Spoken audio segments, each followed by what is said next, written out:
All right. Hello, everyone. I am Robbie Diltz, and we have my fellow host, Paul. Oh, and there we go.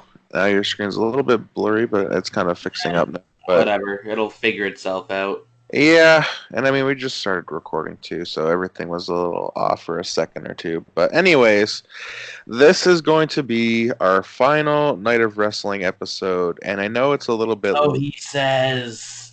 No, I know it's so I say, but it is going to happen that way because you know what? Well, we missed our prediction show for Clash of Champions, which was last night, and I don't know. It's just I've been doing this on again, off again thing with Night of Wrestling for God knows how long now, um, and like a good buddy of mine said, it's been off the air 3 times or so. So it's like this could be the final nail in the coffin, so to speak, for it.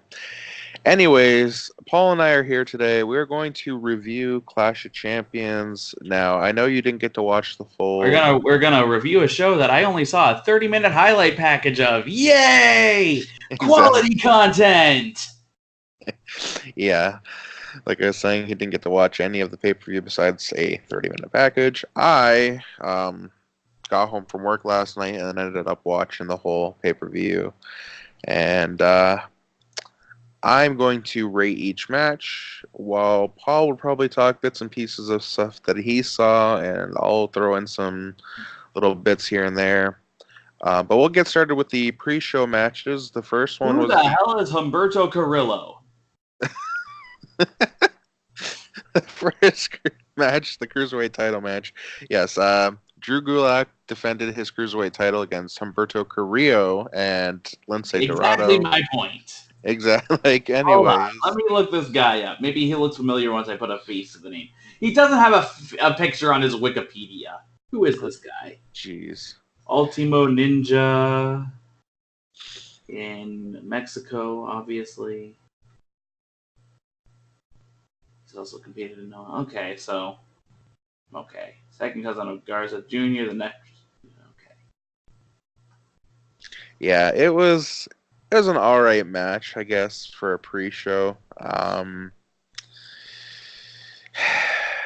Drew Gulak ended up retaining based off of Humberto hitting this kind of moonsault. Like first he was like middle rope, then he like jumped moonsault. Anyways, it was a nice move, and then Apparently, it's called an Aztec press. yeah.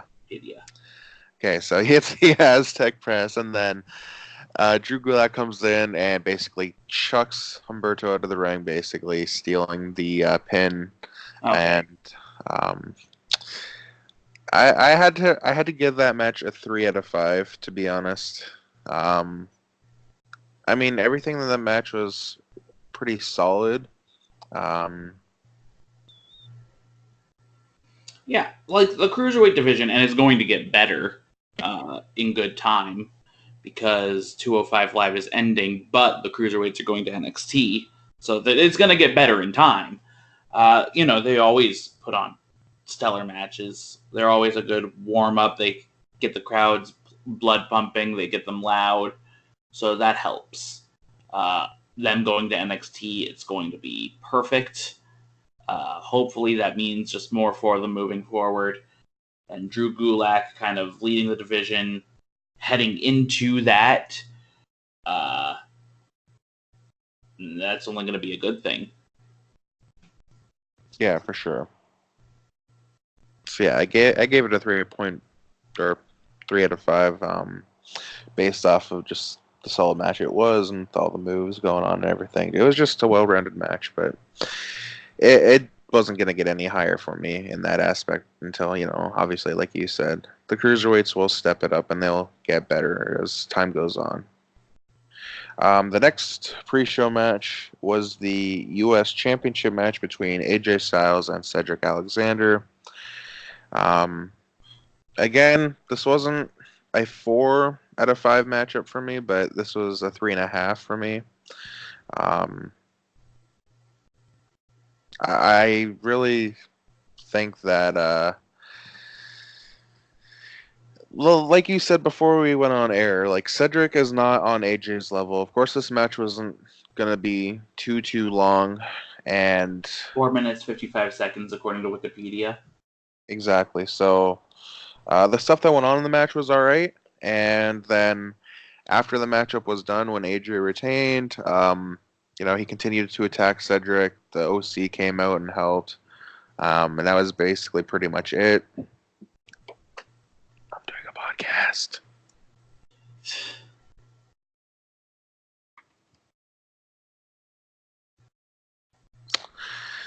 And in all typical fashion when doing a podcast, my aunt interrupts yet again.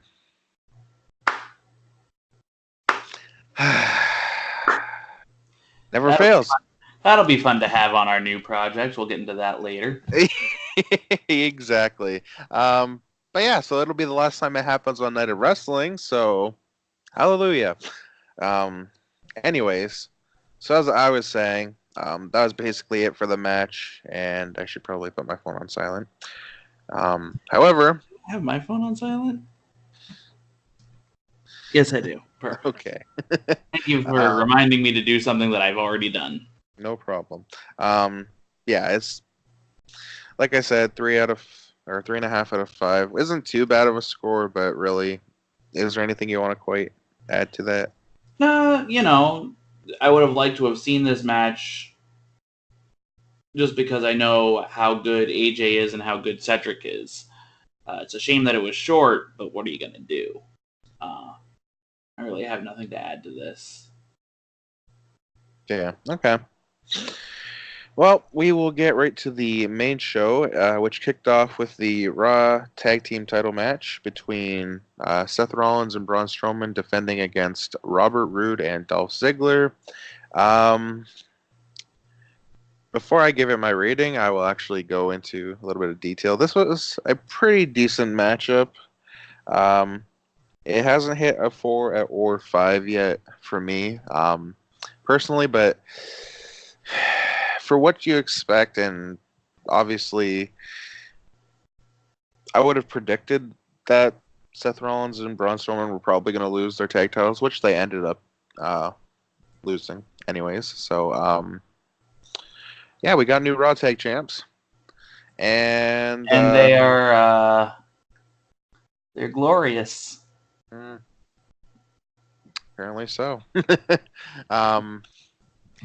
Just the whole ending of that match was like, it was all right. I mean, it's kind of what you expect for like a tag team. 2 tag teams actually are kind of like put on the spot. Like, Braun and Seth, they won a tag match, and so then they went up for the Raw tag titles. They won them, and then for them losing it against another team that was basically set up kind of in an awkward pairing, kind of ended up working out because, back when Sheamus and Cesaro were feuding at one point, then they got paired together and they ended up, becoming tag champs. And now maybe Dolph and Robert Roode have that kind of same path leading up towards them. And, maybe they'll have a decent run with the tag titles. Yeah, I think putting these 2 guys together was smart for both of them. Robert Roode really wasn't doing anything in terms of singles actions, and Dolph can make a mop look fantastic. This is just a good move for the 2 of them. Having the tag team titles, it's that much better. Hopefully it turns into something, again, even better down the line. Yeah. So, I mean, as I was saying, though, the finish was basically Braun getting pushed into, I guess, Seth or something. Seth gets knocked down. Braun gets, basically thrown out of the ring somehow, and Dolph goes underneath the bottom rope with him. And then, Robert Roode hits the glorious DDT, gets the 1, 2, 3, and then as, the 3 is counted, and then Braun comes back in the ring trying to make the save, but it's kind of too late. That was a decent finish, I gotta say. And I ended up rating that match a 3.25 out of 5. It wasn't, a 3.5 star match for me. It was more like good match. That's all I gotta say, to be honest. All right, so we moved from one brand to another. The next match that was on the show was the SmackDown Women's Title match, and again, we discussed this before we went on the air. It was a short matchup, like you mentioned. Yeah, and I don't really understand why. Maybe it's because there were 11 matches on this card. Yeah. Like, I'm sorry, WWE, I love you, and I will defend you until the day I die. But more is not better. You can do just as much with an 8-match card. You can have the pre-show still, obviously, but you don't need 11 matches in total. Like, you could get just as much done on a 6, 7-match card. More is not better. End of story. I know that you're doing this watch-along thing now, and I don't know, like, I get it. It's Night of Champions. Every title's on the line. Clash of Champions. Whatever. It's Night of Champions. It's the same concept. Yeah, night where all the titles are on the line. And I get that you need to have so many matches, and that's why, the King of the Ring final was moved, but I don't know. More is not better, is what I'm getting at. Yeah, definitely not. This match wasn't even a 3 for me, to be honest. I gave it a 2 out of 5 rating. Probably because, 1, how short it was, and 2, the ending was, Bayley ended up retaining. Well, thank God for that. But this feud is not over yet. No, it's definitely not. Because of how it ended. I saw how it ended, and I'm kind of into heel Bayley. I didn't think I would be. But she has that little bit of a mean streak in her, and the fans are eating it up, so... Yeah. Thank God for that. Currently right now as it stands, Charlotte has a total of 9 title reigns, if I'm correct. Okay. So it would have been Charlotte 10 reigns last night if she had won, but... Give it time. There's plenty of time between now and then. When's the next pay-per-view? Hell in a Cell, I know that much for sure. Yeah. And it'll probably be a Hell in a Cell match. Again, because of how that match ended. Mm-hmm. So, October 6th. October Jeez. 6th? Seriously. There's a lot going on that 2 weekend. weeks away. Like that's like 2-3 weeks away. That's not a lot of time. Oh. Let's see, October 6th. Yeah, so there's a lot going on that 3 weekend. weeks away. A little less than 3 weeks away. That's not Yeah. a lot of time. Whatever. So, yeah, based on the overall feel of that match and everything, that's why I kind of gave it a 2 out of 5. It wasn't, it didn't really live up to my expectations, to be honest. Bayley and Charlotte are capable of putting on a good match, but it's basically what WWE had planned for them, so it's it was bound to go short for them, and it was bound to end up the way it happened. So right. Well, I guess if you don't have anything to add to that point. Well, I kind of want to go back to the whole more is not better thing. The last Clash of Champions was in 2017. That match, including pre-show, and obviously now there are more titles than ever, but there were 7 matches, 3 of them non-title matches. Maybe they still had Night of Champions back then, I don't know. But there were 7 matches total. So 2 years and 4 more matches were added. It's just something to think about. The shortest match was Bludgeon Brothers defeating Breezango, and that was a 2-minute match, but that was supposed to be a 2-minute match. Right. Again, more is not better. Yeah. definitely And it not. shows. You can get a lot on a 7-match card. Yep, I totally agree. Anyways, let's get away from that. We can move on to the next match on the card, which was the SmackDown Tag Title match. Which, again, results from the Raw Tag Title match can kind of tell you that similar outcome has happened, and we have new SmackDown Tag Champs. Oh, okay. So the Revival ended up beating the New Day. Scott Dawson and Dash Wilder basically focused mainly on Xavier Woods' injured knee that, he ended up getting cleared to wrestle in the match. And he had a brace on, obviously, but the finish was a submission, which, good on Scott Dawson for basically, making that the main focal point of the match and how the finish was going to be. I don't know. I really liked it. I guess it could have been scored a bit higher for me. I don't know if I had this match scored a bit higher than I lowered it, but there are a few matches that I did have higher, but then I gave it a second look or a second thought and switched it. So I don't think this was one of them though. I gave it a 3 out of 5. Solid match overall, to be honest, and like I said, Xavier Woods was the main, focus in the matchup because of the injury. And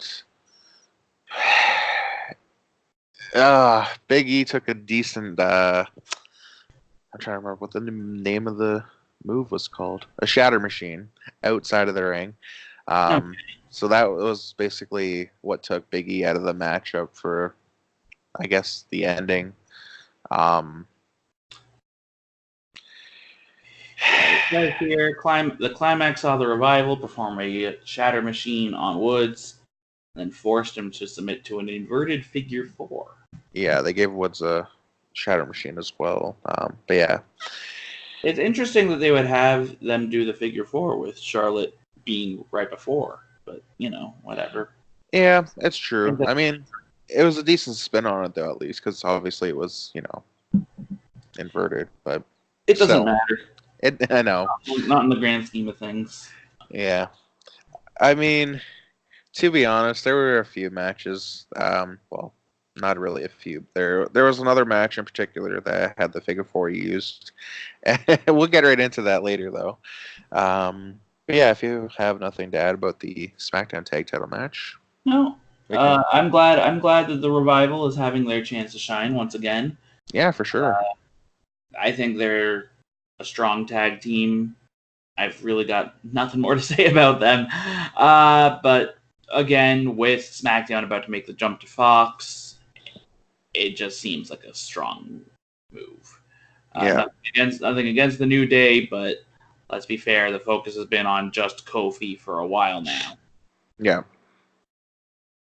I don't know how accurate my sources are. I mean, like WWE is mentioning, I guess, well, I should say the commentators. Specifically, I think Corey Graves or Michael Cole had said, I guess, the Revival could be the first team to ever win the NXT, Raw, and SmackDown tag titles. I'm not sure if that's completely factual. That sounds right, but I don't know for sure. Yeah, so I wouldn't exactly quote me on it, but you know what? So. Their Wikipedia page might say. Oh yeah, could be factual, but I just thought that was a little. Yes, they are the first to hold the NXT, Raw, and SmackDown tag titles. Well, there you go. So, good on them for sure, and let's see how far this title reign goes for the Revival. We will now move on to the WWE Women's Tag Title match, and we had Alexa Bliss and Nikki Cross defending against Fire and Desire, Mandy Rose and Sonya Deville. Oh my god. This was probably one of my favorite matches to watch, personally. Gee, I wonder why. Well, it's not like, Nikki Cross. No, come on. Let's not pretend. Come on, you know why this was one of your favorites. Okay, well, let me tell you one of the main reasons why, and it was because, well, beforehand, um, Alexa and Nikki were getting interviewed, and then you have R-Truth and Carmella kind of in the background, like the boom mic is kind of over top of freaking Alexa's face, and it's like Alexa goes, "What are you doing?" And then R-Truth is all like, "Oh, you have a beautiful voice," or something like that, and whatever. And then Alexa goes and takes the mic, and it's like, "For anyone who's looking for R-Truth, he's backstage and he's got the 24/7 title, so bring a referee with you," and all that. And then they go running off. And then during the matchup, though, R-Truth and Carmella come out, and R-Truth gets involved in the match, and Alexa tries to give him a roll up and try to win the 24/7 title, which was kind of interesting, and that would have been funny. But I don't know. I just had a good laugh there. That was a decent spot, but you kind of expected that, to be honest, based off of the whole backstage segment first. I gave this match a 4 out of 5. So this is where I started getting into the fours. It was a really well-sounded match, except for there was one spot that I think, could have been better, and it was a spot where Mandy was in the corner, Alexa goes to run up, and then she kind of waits there for a second, and you can see it because she goes to grab or do something, and then it's just it's kind of noticeable when you're watching, and I mean, that happens from time to time, but you kind of expect a bit more. I don't know. I enjoyed the match for what it was. See, I like the idea. I like the fact that now that the women tag titles are becoming more prominent. I like that. I like that the 24/7 title is doing as well as it is. I like that. I don't like when the 24/7 title becomes involved in another title match. Yeah, I can understand. It seems like an unnecessary distraction, and instead of elevating both titles, I feel like it cheapens them at the same time. Yeah. It just seems like such a pointless distraction. Don't get me wrong. Love R-Truth. Love what he's doing with that title. I don't even know how many times he's won that title. It's up there for sure. But at the end of the day, it doesn't make sense for Alexa, who's defending her tag title, to forget everything basically just to try to take the 24/7 title. You know what I mean? It just it feels like such an unnecessary distraction. For the record, 15 times. Jeez. Ah, man. So, it's one of those things. I get it. The 24/7 title exists. R-Truth is hilarious. Some of the ways that he's won and defended these titles is fantastic. There's a time and a place for that to kind of take precedence in a match, and that was it. No, definitely not. I mean, it was funny, but not so much. I totally agree with what you said and understand, where you're coming from with it and everything. Anyhow. Yeah. Overall, like I said, 4 out of 5. It wasn't gonna hit 5. It was an alright match. But we'll move on to the Intercontinental title match, and Shinsuke Nakamura defended against The Miz. And remember earlier when I said a figure 4 was used? The Miz obviously used the figure 4 at one point in the match on Shinsuke. And then it was beautifully turned into an armbar from Shinsuke. So Sami Zayn I don't know if he was supposed to be in this matchup or not. Um, but back on Tuesday, The Undertaker showed up to MSG and chokeslammed Sami Zayn.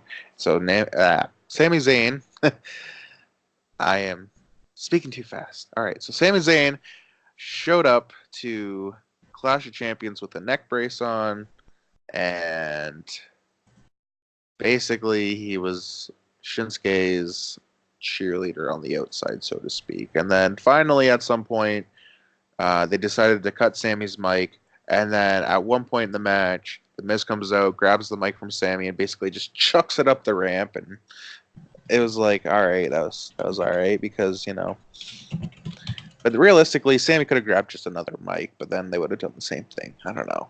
Probably. It's one of those things where it's like, okay, it's been fun, it's great, but that's enough. Exactly. Overall, this match, I'd have to say, was pretty good. Again, it isn't in the fives. None of the matches that I have scored made it to the fives, except for one made it really close, but I'll get into that a little later. For what it was worth, for the Intercontinental Championship match, it ended with, obviously, Shinsuke retaining, and Kinshasa was used, 1, 2, 3, but not without the help of Sami Zayn, of course, distracting. You know how I've said in the past, Seth Rollins is consistently the best thing on Raw. Sami Zayn is becoming a very close second, very quickly, because his promo work is fantastic. He is in the best possible spot in his career at this moment. I would love for him to get a singles title very, very soon, because that hasn't happened for him yet since coming to the main roster. Any title, really. I could see them being SmackDown Tag Team titles in the very near future, or SmackDown Tag Team Champions, rather, because Sami Zayn is killing it! Yeah, he is. I see people like, oh my god, he's being so horribly used. Change it back to El Generico. El Generico would have died on arrival. Yeah. Like, that's just a fact of life. I liked the El Generico character as much as the next guy. It wouldn't work in WWE. No, for sure. So right now, he's one of the most charismatic guys on the roster. He's technically on Raw, but he's with Shinsuke now, which means he'll probably be moved to SmackDown in the upcoming WWE draft. I'm liking everything to do with this. I'm liking everything to do with Sami Zayn, which helps me to watch Shinsuke. And we've talked about how The Miz is easily the most improved wrestler from beginning to now on the entire WWE roster. I'm excited to see where this goes. I want to see The Miz become a 9-time Intercontinental Champion. Maybe it'll happen at Hell in a Cell? Maybe. And then wouldn't he tie If not, I'd like to see it sooner rather than later. Yeah, true. Wouldn't he be tying, I think, Jericho's record? Isn't Jericho? That would be tying Jericho, yes. Right. So, anyways, also, you were right. Hasn't won a singles title on the main roster, which is pretty sad to think about it. But, give it time. That's all I can say. Just give it time. He was NXT champion at one point, and then he did win a Slammy Award, but of course that was just for being NXT Superstar of the Year back in 2014. So, that's not a lot to say about Sammy, but, like you said, give him time for sure. He's getting to that point in his career now where, things are going. Especially when right now he's one of the most natural heels, not just in WWE, in all of wrestling. Like, he's one of the best in the business right now. Sure, he's not, I don't know. But the fact of the matter is, Sami Zayn right now, very much one of the best parts in WWE right now. Second behind Seth Rollins on Raw, I think. Yeah. No doubt about it. We will now move on to the Raw Women's title match, and Becky Lynch defending against Sasha. This match went a little awry, so to speak. The finish was like, all right, Becky's going to go hit Sasha with the chair, hits the ref, and you kind of knew it was going to happen because of just the way, everything was lined up. And so Sasha gets out of the way, ref gets, hit with the chair and the arm. He's down for basically the rest of the match. Match goes into the crowd, up the stands, into the trying to think of the part of the arena is called, but you know what I'm talking about. Yeah, concourse level. And then it comes back down the other side and back to the ring and everything. The match is basically at this point already called off. Corey Graves was like, all right, we just received the word that this match is officially done now, and the ref has been out for a while. We need someone to come check on him, yada yada yada. And then so I just want to make sure the match was never officially ended by a referee waving off the match. No. Interesting. That's interesting. Yeah. So then they officially announced it at the end where Becky was disqualified for, hitting the ref with the chair, but then obviously still being champion because she can't lose it via disqualification. So yeah, that was the Sasha official. Becky doesn't have to be Sasha. Yeah. So that was the official ruling on the matchup. I gave this match a 4.25. I really enjoyed watching this matchup up until the ending. I don't know. I think definitely there's more to come for this feud. Will we possibly see Sasha Banks winning the Raw Women's Champion down the road? Or in October, does she end up going to SmackDown? And then, it's hard to say right now at this point, but, October is literally half a month away because it's now September 16th. So it's there's only 14 more days left until we hit October. And then another 14 or so until we get, to the draft. 14 or less, to be honest. But yeah. Anyways, that's getting a little, not really off topic, but more. Not off topic. It's just getting a little further down the road. Yeah. Overall, this match could have been a 4.5 out of 5 even, but again, this was a good match in my eyes. I don't know how, you viewed it, obviously, because you didn't get to see the whole thing, but anything you wanted to add to that? No, I don't think I have anything worth adding when it comes to that match. Obviously, I figured out since the draft is pretty much right after this. That's why the Hell in a Cell pay-per-view is so quick. Yeah, and it's so crucial too because then afterwards I can start making other storylines happen afterwards. Once you have said brands and everything, and Fox takes over the, I guess, not really ownership, so to speak, of SmackDown, but you know what I mean.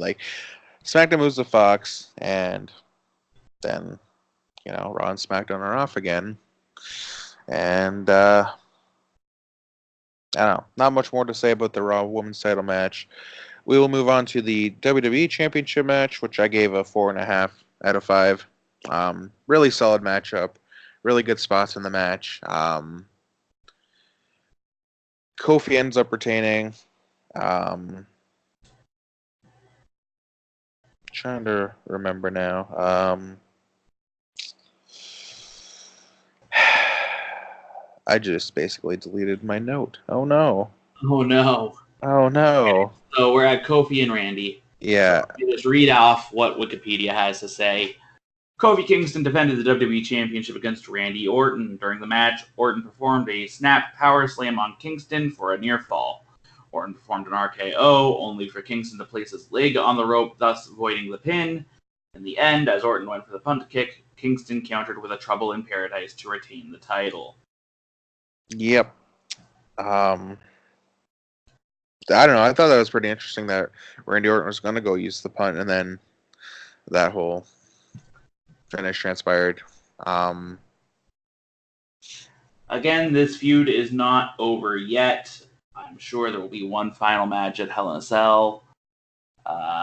And who knows, if we were doing a prediction show, which I'm sure we will, don't listen to him. I'm sure that's when Dylan would say that this is the one where Randy wins, but I don't think so. I don't know. Kofi will be the champion at least until Brock Lesnar is drafted. Oh, jeez. You know it's gonna happen. We should just embrace it.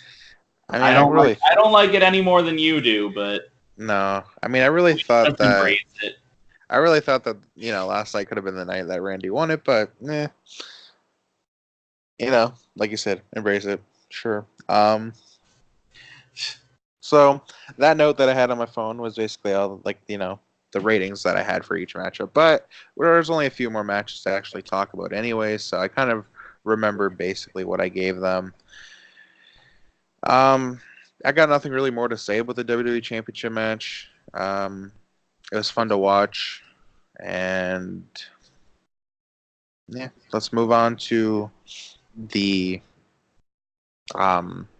next matchup, which I believe was Roman versus Rowan. Eric Rowan. Yeah, Roman versus Rowan. I gave this a 4.75 out of 5, so it almost hit 5. And I was pumped to see Luke Harper back, because for a guy who requested his release earlier on, we don't know that for sure. We just got the speculation of such. Well, I'm pretty sure it was known, because I'm pretty sure he did post on social media or something, and then Vince wasn't too happy about it, so Vince denied. I'm gonna look it up, but I'm not sure. All right. But yeah, so then basically Luke Harper was basically just sitting at home waiting out and sitting out the rest of his contract. But then I don't know, I guess someone talked to Vince, and then they were like, this is probably this was a good chance at having Luke Harper make it back to TV, I guess. Whether or not he's gonna sign for a new contract at some point down the road, who knows? But you know what? This is a good match. From everything that I have read, everything that I have heard, there are people who could say, "Oh, Roman's not a good wrestler, and Roman's getting carried by all these other guys." I'm sorry, but no. But even Eric Rowan had a good showing last night. Eric Rowan was great. Roman was great. The match was great. Yeah, and it was no disqualification. And you know what? No disqualification, which, typically I don't like no disqualification matches, because I feel like that's just the way to get an match and give it a bump. But it works in this case because of how the story has fallen out. Everyone is giving their best, even though the story isn't exactly the greatest. No. But, and then, Luke Harper to show up and give Rowan the win, that's great. Hopefully that becomes a thing again, because, let's be fair, for some reason, they're better with each other than they are on their own, because I don't know why. Yeah. But, this is fantastic. Yeah. How even the most cynical of Reigns has to be like, okay, that was a good match. And if anyone's thinking that wasn't a good match, I'm sorry, you're lying to yourself. Yeah, you definitely need to either review the match or review your outlook on, I get it. People like matches that are 20 super kicks a minute or whatever. And, you're fine to like that. But it's okay to like that and also like this. Exactly. It doesn't have to be one or the other. Yeah, I totally agree. Yeah, no, the If we did a prediction show for that, I maybe would have said that this would have been a great time for Harper to make an appearance and everything, and I wouldn't probably have been wrong then. But you know, I don't know. This match was just a really great match. That's all I gotta say. Yeah. I can't. There's nothing wrong with this match. There were some rumblings that this might have been the main event. I would have been fine with this match being the main event. Yeah. Sure, people would have complained because, oh my God, it's Roman Reigns and he's taken a main event spot away again. Roman Reigns hasn't main evented WrestleMania in a couple of years now. He didn't main event it this year. I can't remember. Yes, he did main event it last year, but like ever since his leukemia battle, he's been lower on the card. He's been grinding out these fantastic matches. I would have been fine with this match being the main event because it was so good. Yeah.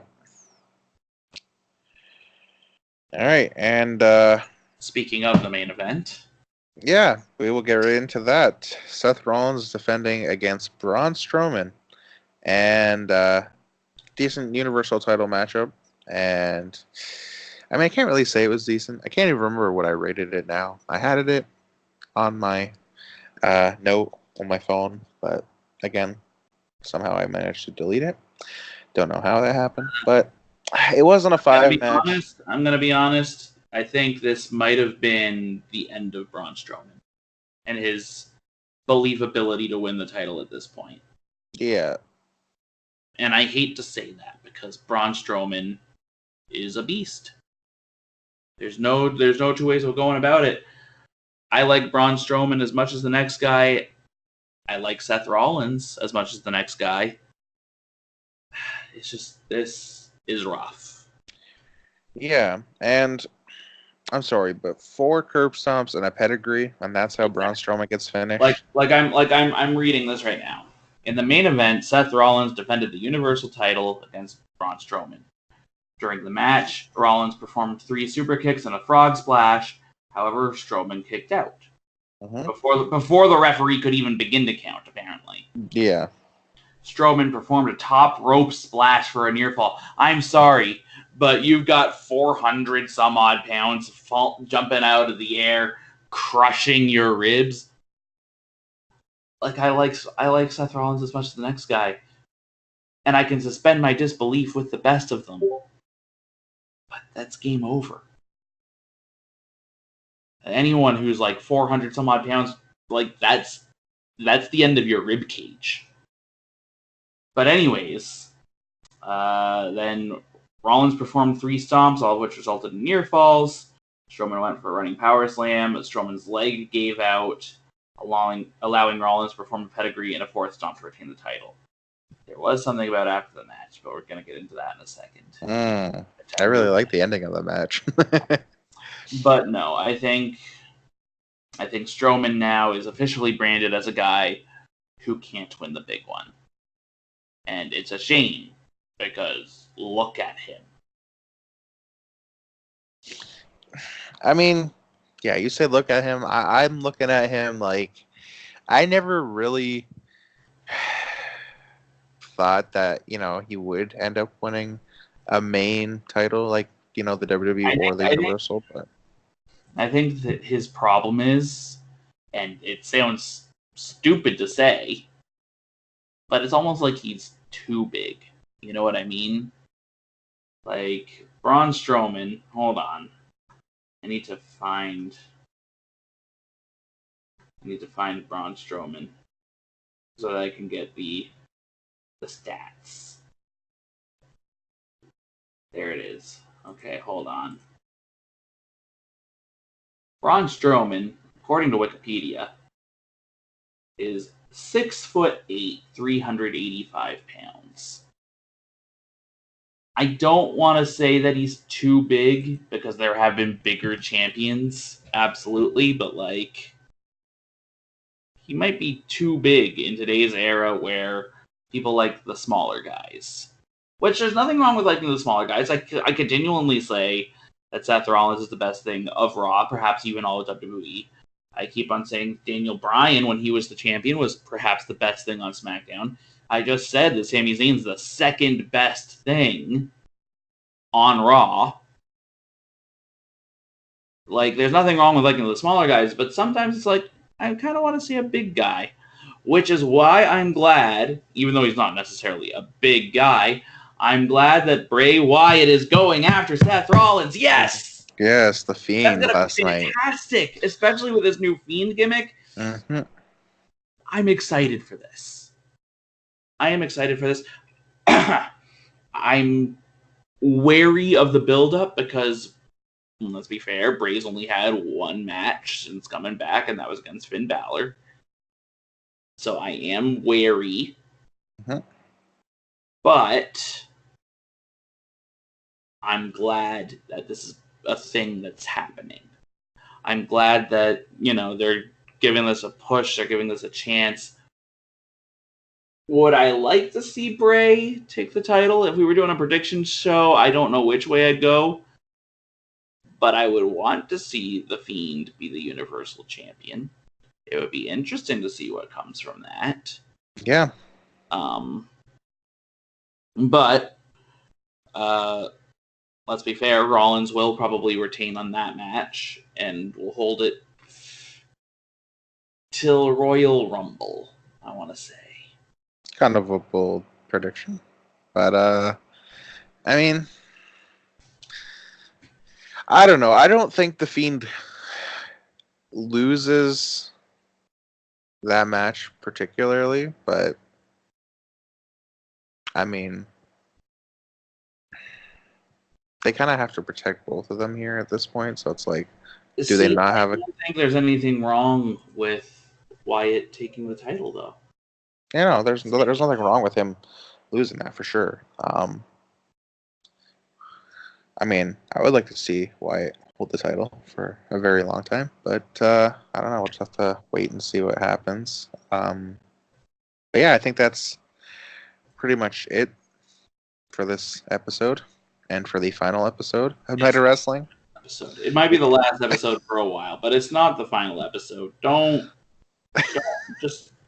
lie to us like that. We know that come WrestleMania time, you're going to be like, I think I want to do this again. We'll see. I mean, I can't promise anything, but in the meantime, you can catch Robbie and myself, along with a non-Leafs fan, to kind of rein us in Matt Labanich. You can find us on Spotify right now. The Leafs Podcast with No Name. You can see my wonderful luck in action as we talk about Mitch Marner, only for Mitch Marner to be signed a half an hour later. Lots of fun. In terms of shows that are coming up, MWO on October 5th at the Holy Trinity Church in Welland. I believe, and I'm just remembering off the top of my head, so I could be wrong about this, I believe the main event for that match is wrestling's greatest pop star, Jesse Bieber, taking on the hacker, Scotty O'Shea. And then on October 6th at the Warehouse, Bruiser Battersby gets one more chance to reclaim the title that he never lost. He takes on Tyler Hill in a no disqualification match, and Youth Gone Wild is banned from ringside. Interesting. So, you can find the Leafs Podcast with No Name on Spotify right now. And I'm not sure when the next one will be. I'm hoping that it'll be released on Friday. But yes, definitely come and give us a listen. We will let you know if that's on any other podcast providers as time goes on. Until then, however, I guess this is it, at least for now. Yeah, this has been another episode of Night of Wrestling. And I got nothing else to say. Thank you guys for watching. It's been a fun run for the long haul. Never know. Never say never. We'll probably be back sooner rather than later. Till then, guys. Take care.